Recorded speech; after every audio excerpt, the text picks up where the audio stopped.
Prologue. I just run.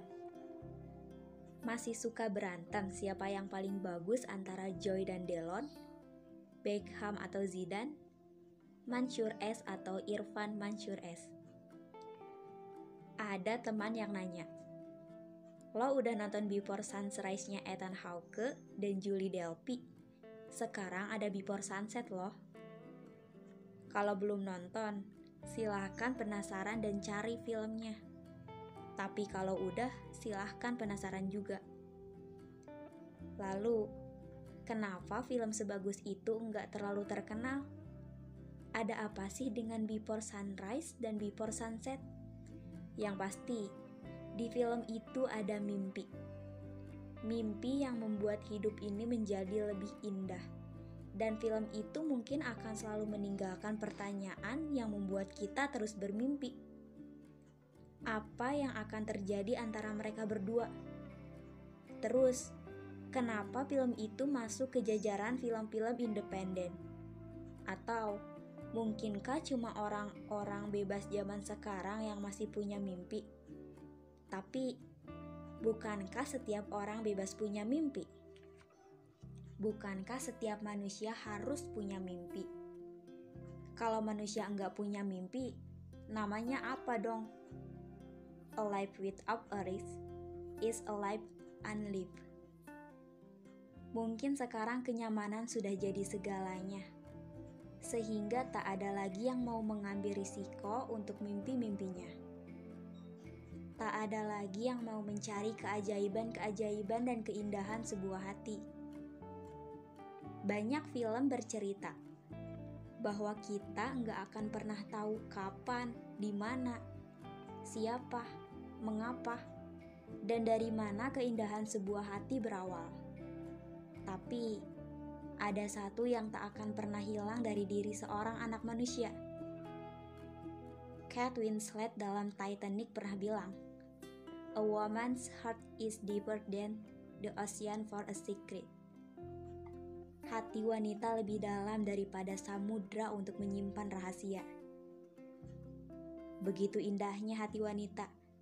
Meski setiap laki-laki hanya bisa bilang, "Yo, man gotta do what man gotta do."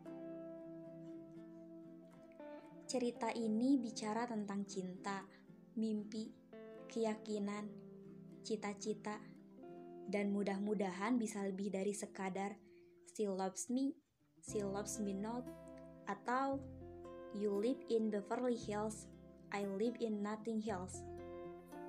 Inilah cerita tentang mimpi manusia dan keajaiban-keajaiban hatinya. Sebab, cuma makhluk bernama manusia yang bisa bikin pernyataan-pernyataan indah seperti ini. I have a dream. Luther King Martin. You may say I'm a dreamer, but I'm not the only one. Lennon John Imagine. Every man this, not every man really lives. Gibson Mel. Braveheart. I just run. Hanks Tom Forrest Gump. For all revolution, it's one Trump or D. Guevara Che. I'm gonna love you till the heavens stop the rain.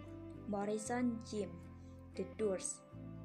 If you lost, you can look and you will find me time after time. Lauper Cindy, time after time. All my life changing every day, in every possible way. They cranberries dreams. We are gonna be forever, you and me. Tucker and Baye, like house family. To be or not to be? That is the question.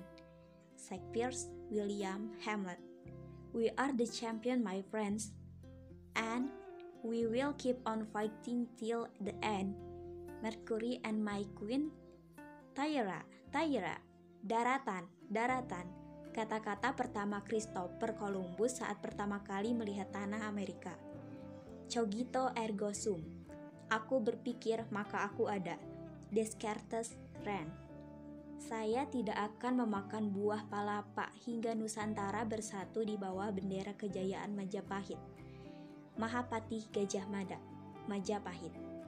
Bila sampai waktuku. Anwar Hairil. I just broke Indonesia. I fought and worked and sacrificed myself for this Indonesian people, this fatherland of mine. Soekarno. Gardens can sound selection. Merdeka atau mati. Sumber tidak diketahui, tapi siapa yang enggak tahu efeknya? Semuanya gara-gara mimpi. Penulis lagi bingung, sumpah. Siapa gue? Kayaknya sok tahu banget deh. Tapi dia cuek aja. Jadinya, ia lanjut terus. Karena dia sekarang lagi coba bermimpi. Ada satu lagi quotes yang dibuat oleh orang besar untuk orang besar lain. Quotes ini berasal dari Albert Einstein dan didedikasikan pada saat pemakaman Mahatma Gandhi. Generation to come will scarce believe that such a one as this ever in flesh and blood walk out on this earth. Generasi mendatang akan sulit mempercayai bahwa sesuatu yang menakjubkan ini pernah ada dalam darah dan daging, serta berjalan di atas muka bumi. Mahatma Gandhi dengan mimpinya telah membuat hati manusia menjadi sesuatu yang berharga untuk dikenang. Akan selalu ada suatu keadaan, kenangan, dan orang-orang tertentu yang pernah singgah dalam hati kita dan meninggalkan jejak langkah di hati kita. Dan kita pun tidak akan pernah sama lagi seperti kita sebelumnya. Cerita berawal dari sebuah tongkrongan 5 orang yang mengaku manusia-manusia agak pintar dan sedikit tolol yang sangat sok tahu, yang sudah kehabisan pokok bahasan di saat-saat nongkrong, sehingga akhirnya cuma bisa ketawa-ketawa. Bagi mereka, tak ada lagi yang bisa diobrolkan tentang Lennon, Sinatra, Che Guevara, Robert Smith, Kurt Cobain, Confucius, Julius Sitanggang, Nobita, Frodo Baggins, ataupun Whitman. Tak bersisa ruang untuk mendiskusikan hiperseksnya Chairil Anwar, Marcus de Sade, dan Sigmund Freud tentang Soekarno, Tatang S, Robert Smith, Siti Nurhaliza, Ethan Hawke, Tony Hawk, Endang Kurnia, atau betapa beruntungnya seorang bernama Tom Hanks yang dalam kehidupannya bisa jadi orang bego, pahlawan perang yang menginvasi Normandy astronot, dan orang yang tinggal sendirian di sebuah pulau. Betapa menggairahkannya Sarah Michelle gelar di film Cruel Intention yang mereka nobatkan sebagai salah satu film paling menggairahkan dengan sequel-sequel terjelek sepanjang masa. Atau juga Malena, Monica Bellucci yang mereka nobatkan sebagai The Most Wanted Neighbor in the World. Berawal dari pertemanan semasa SMA di sekolahnya, Galih dan Ratna, takdir telah berbuat fubar, kacau blunder, istilah militer. Dengan mengumpulkan kelima tokoh ini, 1 cewek dan 4 cowok, mereka yang sangat membenci stereotipnya Dian Sastro terhadap para ABG. Meski juga sangat berharap Dian Sastro menjadi nama yang tercetak di undangan kawinan mereka. Mereka yang pada dasarnya adalah anak-anak baik, yang suka film, musik, chatting, ngobrol, suka nyelap primus, dan suka hilaf. Mereka yang penggemar berat Smashing Pumpkins, Blur, Frank Sinatra, dan grup band underground yang namanya bagus. Juga band Jepang yang ngerilis ulang lagu Google and Folders. Penggemar berat Iwan Fals dan masih bingung dengan lagu-lagunya slang. Mereka juga fans berat dari Debbie Gibson, New Kids on the Block, Phil Perry, Il Gluck, Spyro Gyra, Said, dan Jamiroquai, walaupun cuma tahu 1 atau 2 lagu. Kelimanya juga masih suka berantem. Siapa yang paling bagus antara Joy dan Delon? Beckham atau Zidane? Mansur S atau Irfan Mansur S? RPUL, Rangkuman Pengetahuan Umum Lengkap atau buku pintarnya Iwan Gayo, Album Minggu atau Selekta Pop, Lila Firna atau Happy Salma, AA Gim atau Che Guevara. Nah loh, satu yang pasti, semuanya adalah pembenci George Bush, tapi masih belum bisa mengambil sikap tentang Saddam Hussein. Dan mereka percaya bahwa suatu saat nanti Tom Hanks akan jadi presiden Amerika Serikat. Mereka juga percaya kalau gado-gado adalah cikal bakal dari salad. Kalau MTP sebenarnya adalah keajaiban dunia yang tertunda. Kalau tragedi 9/11 adalah buatan Amerika. Kalau Anwar Ibrahim tidak melakukan sodomi. Dan satu yang paling mereka percaya adalah bahwa lupus sebenarnya tidak terlalu suka sama permen karet. Yang paling suka sama permen karet sebenarnya adalah Hilman. Tapi satu yang paling mereka tidak percaya adalah bahwa film-film Dono Kasino Indro untuk 13 tahun ke atas. Semuanya suka film, mulai dari film Hollywood, film-film Indonesia seperti filmnya Benyamin, PSP, Pancaran Sinar Petromax, PMR, Pengantar Minum Racun, sampai film-film independen yang perlakuannya sama seperti grup band underground. Cuma mereka suka kalau judulnya bagus dan agak nyeleneh. Mereka nggak suka sama film India karena mereka punya prinsip bahwa semua persoalan di dunia pasti ada jalan keluarnya. Hanya jalan keluarnya itu bukan dengan joget. Satu lagi, film yang enggak mereka suka adalah film-film silat. Karena tak satu pun di antara mereka yang bisa olahraga bela diri. Karena mereka percaya bahwa pembelaan diri yang paling ampun di dunia adalah dengan ngeles dan bilang, "Maaf, saya lagi hilaf." Dunia baca tulis dan matematika mereka pun berbeda-beda. Sewaktu SD sampai SMA, 3 orang percaya bahwa selain terbitan Balai Pustaka, buku-buku lain adalah hasil sampingan guru-guru mereka. 1 orang abstain karena dulu uang bukunya kalau enggak dibeliin coki-coki ya waper Superman, kalau enggak Mami atau Tayo Taro. Seorang lagi biasa aja. Selepas SMA, mereka kuliah dan sampai sekarang kelimanya percaya kalau ilmu budaya dasar seharusnya diberi bobot sampai 6 SKS karena gampang banget untuk dapat nilai A dibanding mata kuliah yang lain. Jadi bisa nambah IPK. Anyway, here they are.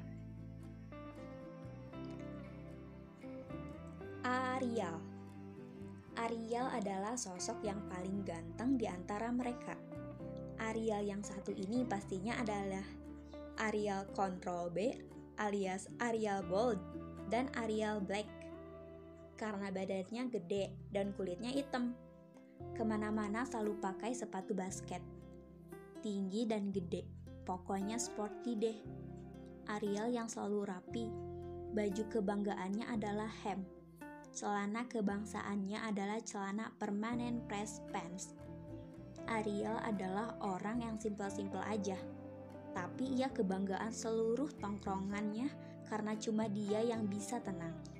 Pembawaannya banyak senyum dan jarang hilaf. Arya kalau makan harus ada kecap. Mulanya sih dianggap biasa saja. Sampai suatu ketika dia mengejutkan teman-temannya karena makan sayur asem pakai kecap. Arya paling suka bilang, "Tenang, tenang." Kalau gengnya lagi panik. Pokoknya kalau di keyboard komputer dia adalah F5 yang suka buat nge-save atau nge-refresh. Ariel kuliah di Fakultas Hukum, tapi dia sama sekali nggak ngerti hukum. Satu hal yang pernah dia obrolin tentang hukum adalah bahwa seharusnya dia dulu banyak nonton Law, bukannya 21 Jump Street atau Airwolf. Kenapa? Karena banyak yang bisa dijadikan referensi. Itu saja kalimat yang muncul. Sebab yang paling penting buat dia adalah semuanya berjalan dengan asik dan cool. Selama enggak ada masalah, selama ada kecap dan gengnya, dia bisa tenang dan bilang, "Tenang, tenang." Kalau ada yang pernah baca teori motivasinya, MC Slayland pasti tahu bahwa sesungguhnya manusia mempunyai 3 kebutuhan yang akan memotivasinya dalam melakukan sesuatu. Ketiga kebutuhan needs itu adalah needs of achievement, NACH, needs of affiliation, NAFF, dan needs of power, NPOW. Penjelasannya begini. Orang-orang NACH adalah mereka yang mengutamakan prestasi dalam memenuhi kebutuhannya. Mereka adalah pengejar prestasi yang akhirnya bermuara ke pengakuan dari orang di sekitarnya. Orang-orang NPOW adalah mereka yang senang jika mempunyai kekuasaan atas segala sesuatu. Yang dikejarnya adalah kuasa atas segala sesuatu.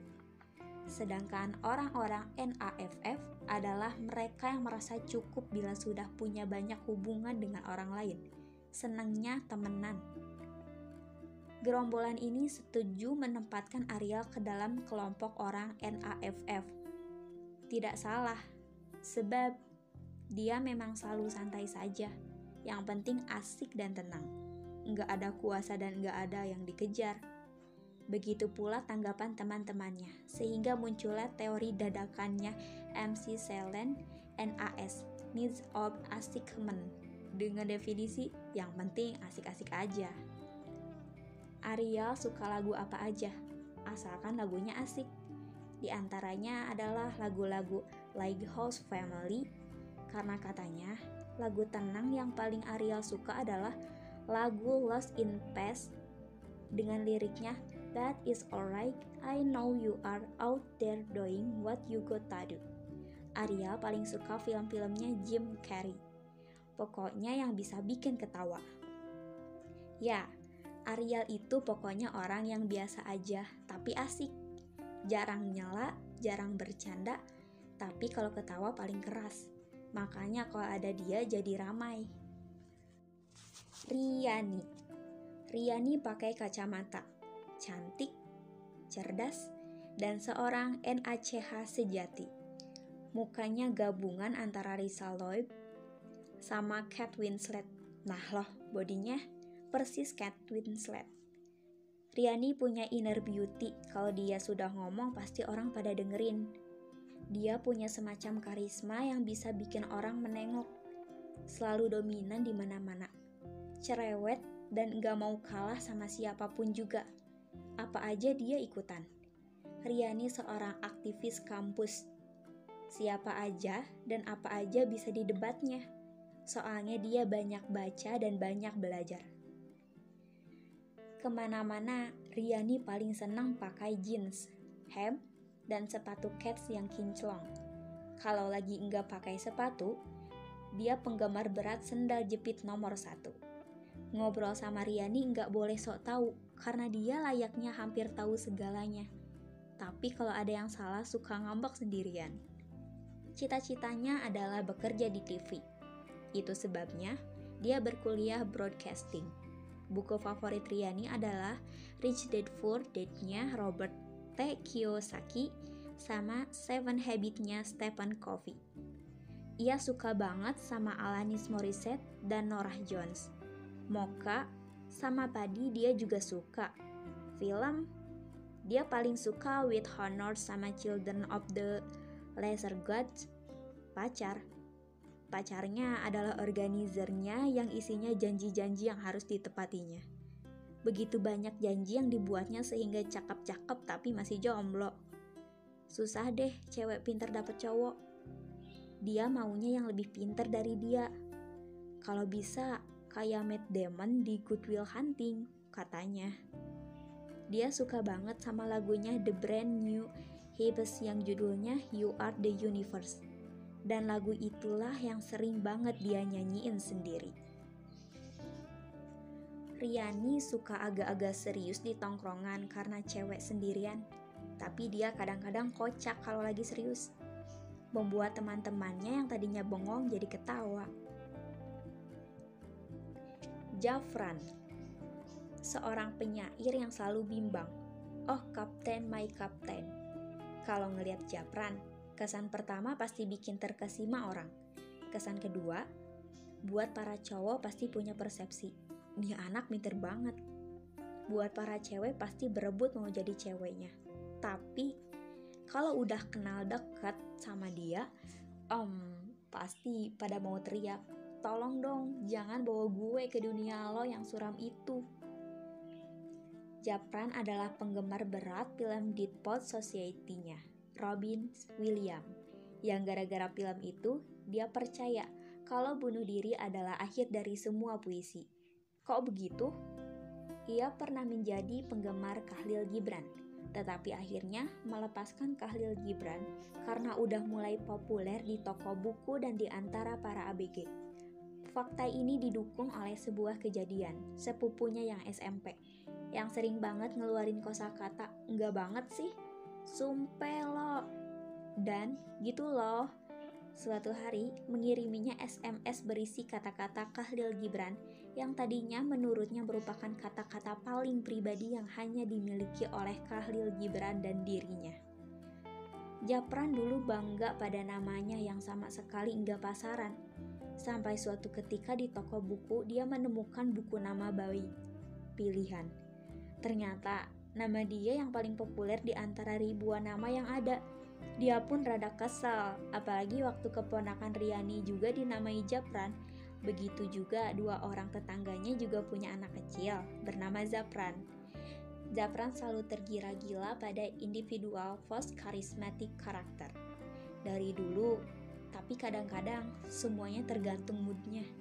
Nama-nama yang pernah jadi idola Japran antara lain Kurt Cobain, Damon Albarn, Michelle Stipe, Robert Smith, Jarvis Cocker, Billy Corgan, dan Marilyn Manson.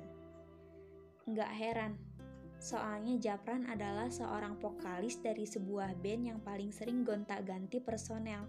Karena pada nggak kuat kalau Zapran udah narik mereka ke dunianya yang beda sendiri.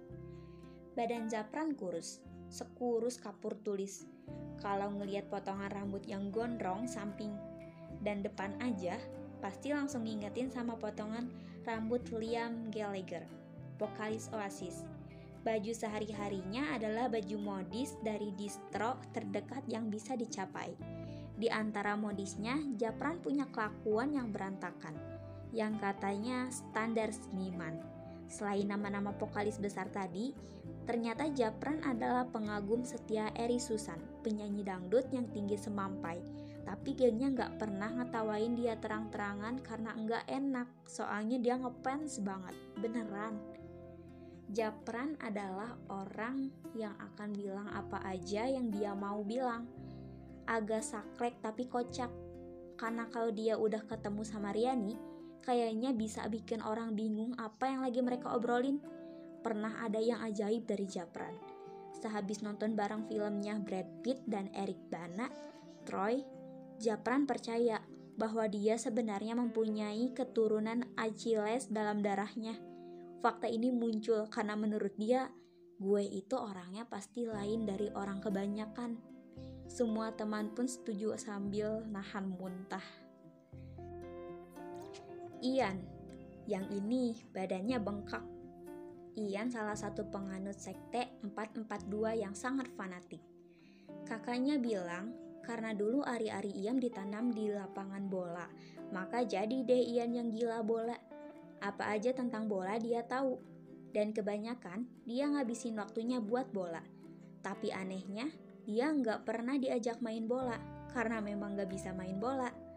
Tetapi, kalau Ian sudah main Championship Manager, CM, maka hard disk komputernya bisa teriak-teriak. Soalnya bisa sampai 3 hari tuh komputer lembur. Ian sepertinya adalah orang yang tidak peduli sama siapa aja, kecuali bola. Ian juga suka tantangan, pokoknya semua permainan yang penuh tantangan bisa ditongkronginnya. Tapi karena bisanya cuma main CM dan Winning Eleven di PS2, ya jadi sukanya bola doang. Ia sering banget adu mulut sama Japran, karena Japran gak tahu bola. Malah kalau nanya bola sama Japran pasti dia jawab bola, makanan kering jenis apa tuh? Salah satu yang disukai rombongan tongkrongan ini dari Ian adalah ternyata Ian mempunyai ritual yang sangat didukung oleh kaum Adam. Ia mempunyai ritual aneh, tapi punya arti banyak bagi kaum laki-laki. 2 minggu sekali Ian percaya bahwa dia harus pergi ke dusit Glodok Mangga 2 yang sekitarnya untuk membeli Pieces of Lust, katanya, yang kalau diterjemahkan ke bahasa alamiah adalah PCD bokep. Riani adalah salah satu penentang kebiasaannya itu, tapi setelah dijelasin oleh yang lain bahwa Pieces of Lust akan berguna untuk menyenangkan suami, kadang-kadang dia minjam juga. Itung punya itung PCD bokep. Ian kalau disambung-sambung udah bisa memenuhi jarak Jakarta-Bandung, alias banyak banget. Baju bergambar kartun, celana jeans sama Adidas Gazelle, buluk adalah kostum Ian sehari-hari. Badannya gendut subur, kepalanya botak plontos, katanya biar gampang kalau keramas. Soalnya dia hampir tiap hari keramas melulu, tahu kan alasannya? Kemana-mana, Ian selalu bawa tas ransel yang isinya stick PS2. Dan lain-lainnya yang gak usah ditanya lagi. Film favorit Ian adalah film bokep semi Emmanuel yang udah ada sequelnya sampai 8. Sementara kata-kata favorit Ian dalam film adalah You Can Put It Anywhere. Dan filmnya Sarah Michelle Gellar dan Ryan Phillippe, Cruel Intention. Baru-baru ini Ian lagi coba bikin usaha sablon baju yang ada foto Happy Salma, Dira Firna atau Paris Hilton. Genta, The Leader. Nggak ada yang tahu kalau Genta adalah fans berat Riani. Bahkan Riani sendiri nggak ngerasa. Genta bisa dibilang adalah orang yang mementingkan orang lain daripada dirinya sendiri loh. Genta percaya, pepatah yang paling sering ada di film Indonesia zaman dulu. Kalau jodoh nggak akan kemana. Makanya dia santai-santai aja, malah kadang-kadang nggak peduli. Nggak ada yang bisa diceritain banyak tentang Genta, karena tabiatnya hampir persis sama dengan Riani. Genta suka sekali dengan berbagai jenis film. Film favoritnya adalah film Sean Connery, Finding Forrester. Genta juga tercatat sebagai penggemar berat Frank Sinatra, aktivis kampus, dan sosok yang paling suka nemenin Ian ke Glodok. Paling suka nemenin Riani nonton, paling suka main basket bareng Ariel, paling suka nemenin Zafran bikin lagu-lagu aneh, dan yang paling suka sendirian. Tapi Genta juga yang paling sering maju paling depan dan pasang badan kalau ada yang berantakan gara-gara tabiat mereka. Genta paling suka berfilosofi sendirian, suka mengutip kata-kata bagus, suka bagus-bagusan puisi Japran, dan suka ngobrol lama-lama sama Riani. Anehnya, keempat temannya paling nurut sama Genta. Kata Riani, Genta itu segalanya yang dibutuhkan sebagai seorang teman, pacar dong. Kalau ngelihat penampilan Genta, yang ada ya gayanya Genta, dengan badan agak gede dan rambut agak lurus berjambul, seperti Riani. Genta juga berkacamata, tapi kacamatanya jarang dipakai. Kostumnya yang ada baju itu yaitu yang dipakai. Pokoknya Genta adalah orang yang enggak macem-macem, tapi pikirannya penuh dengan macem-macem. Genta adalah seorang asisten dosen favorit di kampus. Jadi sutradara seperti Steven Spielberg adalah impian Genta. Kalau mau tanya film, tanya sama Genta. Soal pemasaran, tanya sama Genta. Mau tanya tentang musik, tanya sama Genta. Kalau Riani ditanya paling enak nonton sama siapa, pasti jawabannya sama Genta. Kalau Ariel ditanya siapa yang paling enak diajak lari pagi dan main basket di Senayan, pasti sama Genta. Kalau Japran ditanya siapa yang paling enak diajak bikin puisi atau bikin lagu bareng, pasti dibilang paling enak sama Genta. Kalau Ian ditanya siapa yang paling enak diajak ke Glodok bareng atau main bola di PS2, sama aja jawabannya, pasti Genta. Kalau mau curhat, keempat temannya setuju paling enak curhat sama Genta.